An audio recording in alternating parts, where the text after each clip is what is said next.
was searching through a bound set of provincial newspapers from the 1860s when a single line in a shipping notice stopped me. The notice listed the departure of a steam vessel from Odessa, bound for a port the compositor had set in capital letters, Tartary. Not Russia, not Siberia, Tartary. I turned the reel forward a year. The same route was listed, but the destination had changed. No correction appeared. No editor's note explained the alteration. The name was simply gone. Standard histories tell us this term faded as European knowledge improved, a vague label replaced by precise political boundaries. But the archive contradicts that account. The word Tartary did not fade, it was removed. It disappeared from printed documents within a narrow period, across multiple countries, without any recorded justification. That kind of disappearance leaves a shape behind. It leaves unanswered questions in the margins of ordinary records, and it begins with the moment the word itself went dark. The abruptness of that change is not limited to shipping notices. The same pattern appears in the records of consular offices, telegraph companies, and insurance underwriters. Before the middle of the 19th century, official forms allowed the word Tartary as a recognized destination. A merchant in London could insure a cargo for Tartary, independent, and the policy would be written without question. By the 1870s, that same phrase produced hesitation. Clerks began substituting Asiatic Russia or Central Asia in the margins. The original term was not replaced through a declared legal process. It was quietly removed from acceptable usage, as if the word itself had become invalid. That shift created a paper trail of confusion. In the customs records of Trieste, a shipment of furs arrived from a city that no longer existed in the printed directories. The manifest still read Tartary, but the receiving clerk stamped it with a different classification and noted the discrepancy in pencil. Those marginal notes survive, and they are more informative than the clean official ledgers. They show that the disappearance of Tartary was not a slow correction. It was an administrative rupture. 1 year the word was ordinary. A few years later, it was no longer recognized. No public announcement explained why. The same rupture appears in postal rate books. A volume published in 1865 listed separate postage rates for Tartary, Chinese, and Tartary, independent. A later edition of the same series, published only 7 years later, contains no such entries. The other Asian regions remain. The shipping routes remain. The rates themselves were adjusted, but the category was erased. An errata slip would have been standard practice if this were a simple geographical revision. Instead, the page was reset without comment. Readers who compared editions would have noticed the absence, but no editor addressed it. That is a meaningful distinction. Geographic labels do not become politically inconvenient on their own. A term is removed from official documents when it no longer serves the framework of whoever controls the document. The word Tartary implied a separate political and cultural space between the Russian and Chinese empires. By the late 19th century, that implication had become unacceptable to certain administrative systems. The removal of the word was not a discovery, it was a decision. What makes the matter difficult is the absence of a written order. Archives preserve memos about changes to street names, tariff classifications, and the spelling of provincial towns. But no surviving memorandum instructs officials to stop using the word Tartary. No gazetteer announces the correction. The change appears simultaneously in different countries, different languages, and different institutions, as if it arrived through a shared understanding rather than a formal decree. That silence is not normal. Bureaucracies document even trivial changes with excessive care. A disappearance of this scale should have left instructions, complaints, and legal disputes. It left almost nothing. That absence is where the historical problem begins. The official narrative treats the word as a European misconception that was gradually corrected by exploration. But exploration does not explain why insurance clauses were rewritten without a directive. It does not explain why postal categories were deleted between editions. It does not explain why customs clerks were left to improvise classifications for goods that still arrived from a place the forms no longer acknowledged. Something forced the word out of use, and that force left no record of itself. Those who have examined old family correspondence, passports, or commercial papers from that period may have encountered this same quiet erasure. A stamp that says Tartary, crossed out and replaced by a term that was not in common use. A letter addressed to a place that later editions claim never existed. These small private documents may be the only surviving witness to the moment the official record will not name. The margins do. The removal did not stop at official forms and postal books. It moved into ordinary language with the same quiet speed. Travel accounts written before the change refer to Tartary without explanation, as though no clarification were needed. An English merchant traveling through the Lower Volga region in 1868 describes staying in a Tartar trading town and notes that the local markets accepted both Russian and Tartarian weights. His journal was published 3 years later. The publisher added a preface stating that certain terms had been updated to avoid confusion. No survey had been made. No new border had been drawn. The confusion was not geographic, it was administrative. That distinction appears in school books as well. A geography primer printed in Leipzig in 1866 contains a full chapter titled Tartary, with descriptions of its climate, its river systems, and its internal trade. A later edition of the same book, published only 5 years afterward, uses the identical text. The rivers are the same, the trade routes are the same. But the chapter heading has been changed to Asiatic Russia, and the word Tartary has been struck from every sentence. The student reading the newer edition would never know the older term had existed. The teacher working from the older edition would have no official notice explaining why the language had changed. The revision was total, and it was silent. This pattern is not what one expects from the gradual refinement of knowledge. When a scientific correction occurs, it leaves traces. Older terms remain in footnotes. Teachers explain to students that what was once called one thing is now understood as another. Dictionaries mark the older form as obsolete, but in the case of Tartary, the earlier term was not marked obsolete. It was removed as if it had never been valid. Dictionaries issued in the same decade simply dropped the entry, while retaining thousands of far less significant place names. There was no note saying, former name for Central Asia. There was no cross-reference. The word vanished from reference works without a lexical death notice. Even more telling is the treatment of people who continued to use the term in official settings. In a consular dispatch from Tiflis dated 1872, a British official writes that a local guide had described certain mountain passes as the Old Tartar Road. The official crossed out the word Tartar and wrote native above it.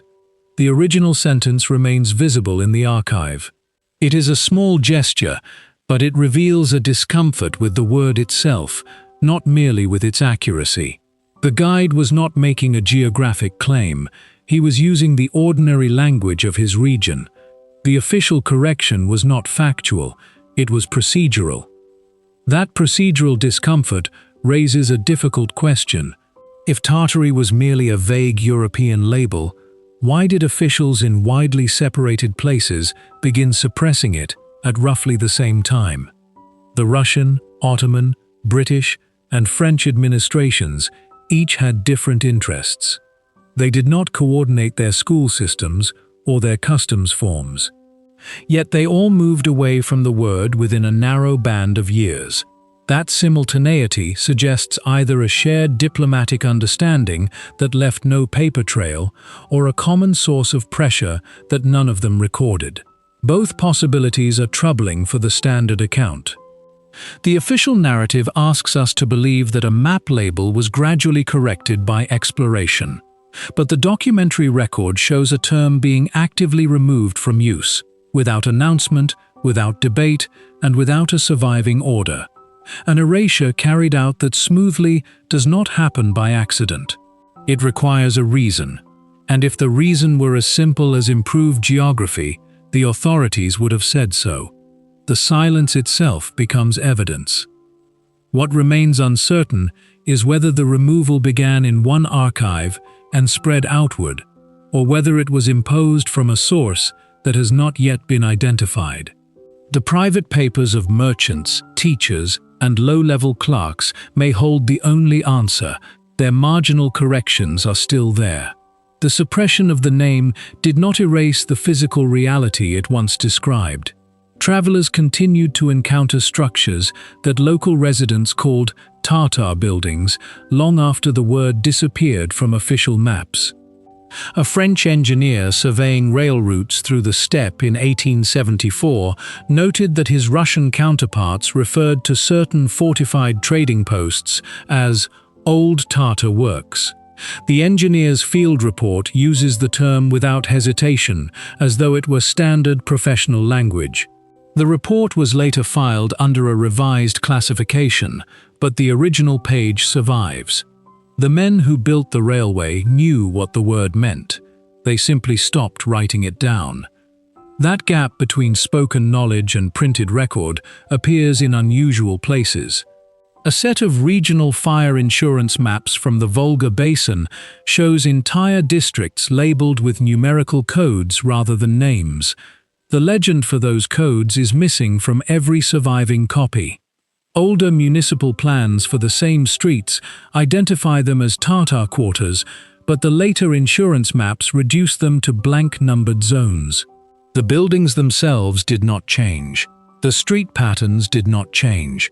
Only the official willingness to name them changed. That is not a geographic correction. It is a redaction. Some structures remain standing today. In several cities from Kazan eastward, stone towers with distinctive wide foundations and narrow upper windows appear in the oldest photographs. Local architectural surveys from the 1870s call them water towers or watchtowers. Yet the masonry technique does not match other Russian civic structures of the same period. The mortar is thinner, the brick dimensions are non-standard, builders' marks are cut into the lower courses in a script that no municipal record translates. When early photographers captured these towers, they sometimes wrote Tartar Tower on the back of the print. The fronts, mounted in official albums, carry no such caption. The discrepancy suggests an architectural record that has been deliberately simplified. It would not be the first time a governing power renamed structures to claim them as its own. But in this case, the renaming was not announced. No plaque replaced the older names. No conservation order documented the change. The towers simply entered the public record under neutral titles, as though they had always been civic utilities. Their true scale and distribution appear only in private albums and unpublished survey notes. One such note, preserved in a St. Petersburg archive, describes a network of underground brick channels connecting several of these towers. The engineer who recorded it wrote that the channels were built on an older plan and were still serviceable. His report includes measurements, compass bearings, and a reference to Tartar construction methods. The report was never published. The towers above ground were later listed as ordinary municipal structures. The channels beneath them received no official mention. The physical evidence does not prove an alternative history. It does not demonstrate that Tartary was an advanced lost civilization, and it should not be used to invent fantasies. What it does establish is that something was known and then deliberately made difficult to know. The builders of these structures left their mark in brick and stone. The administrators who renamed them left their mark in the archive. Neither mark has ever been fully explained in buildings. The erasure extended beyond maps, forms, and buildings. It reached into the intellectual life of the period, where scholars who had spent careers studying the region found their terminology suddenly unacceptable.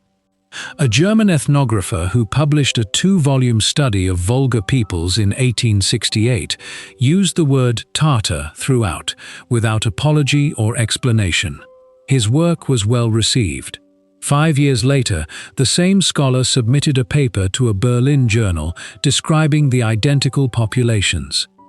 The editor returned the manuscript with a brief note requesting that the author replace Tartar with Turkic or Tartar in certain contexts. The editor did not explain the distinction. He simply indicated that the older term could not be printed. That single letter is significant because it shows the shift operating within the scholarly community, where precision should have mattered most. The author had not changed his findings.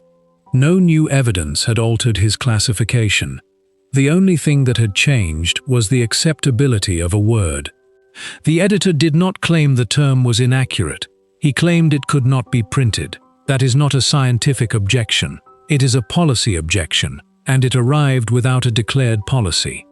Similar pressure appears in the collections of learned societies.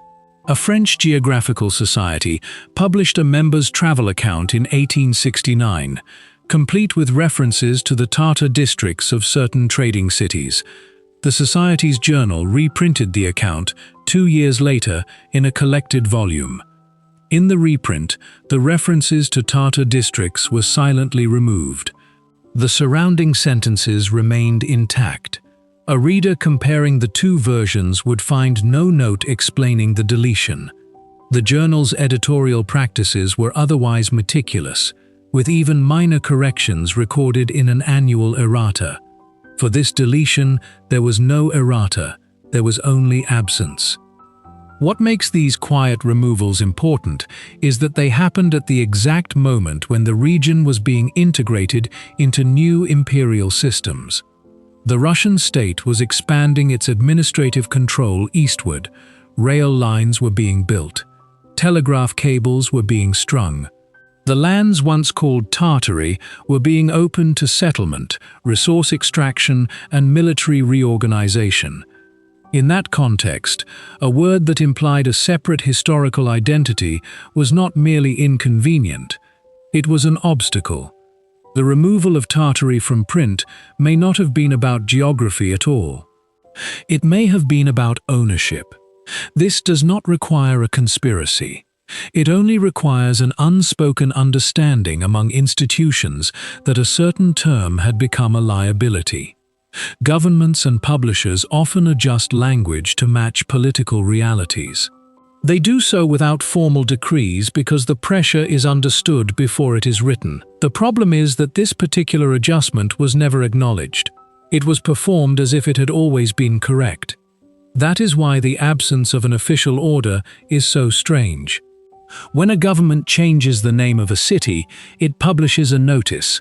When a scientific body reclassifies a people, it records its reasons. But the removal of Tartary produced no such record in any European archive. The word simply ceased to appear. The scholars who once used it did not defend it. The institutions that once printed it did not explain its disappearance. The field of knowledge closed around the absence and smoothed it over. Those who have examined old academic journals, museum catalogues, or regional monographs from this period may have noticed the same pattern. A term present in one edition, absent in the next, with no note between them. The deletion is small, but small deletions accumulate, and once they cover enough ground, the original shape of the record is no longer visible.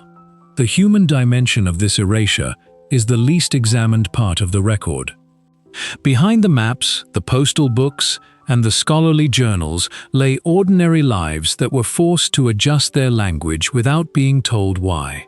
A family register from a town on the Kama River lists 3 generations under the heading Tartar Households in 1865.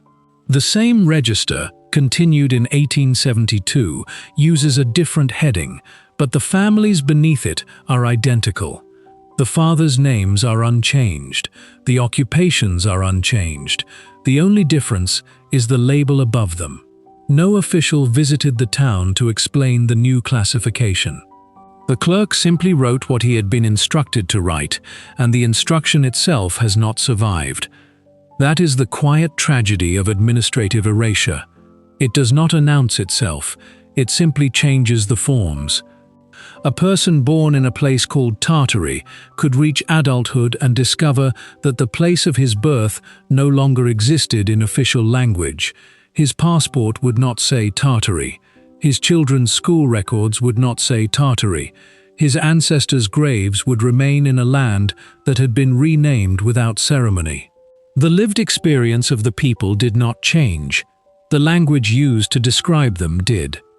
Some individuals resisted. A merchant in Orenburg continued to sign his correspondence from Tartary well into the 1880s. His letters to trading partners in Leipzig and Trieste carry the word prominently. The replies he received gradually stopped repeating it. Business letters addressed to him used increasingly vague phrases: your region, the eastern provinces, your city. The merchant did not change his own usage. His correspondence simply stopped reflecting it back. It is a small detail, but it reveals the social mechanics of the erasure. The word was not debated, it was quietly declined. The same pattern appears in oral tradition. Field recordings made in the early 20th century capture older residents of the Middle Volga describing themselves as Tatar people. The young interviewer, trained in newer categories, pauses the recording to ask whether they mean Tatar. The old man answers that he means what his father meant. The interviewer writes the modern spelling in his notes. The recording survives. The note survives.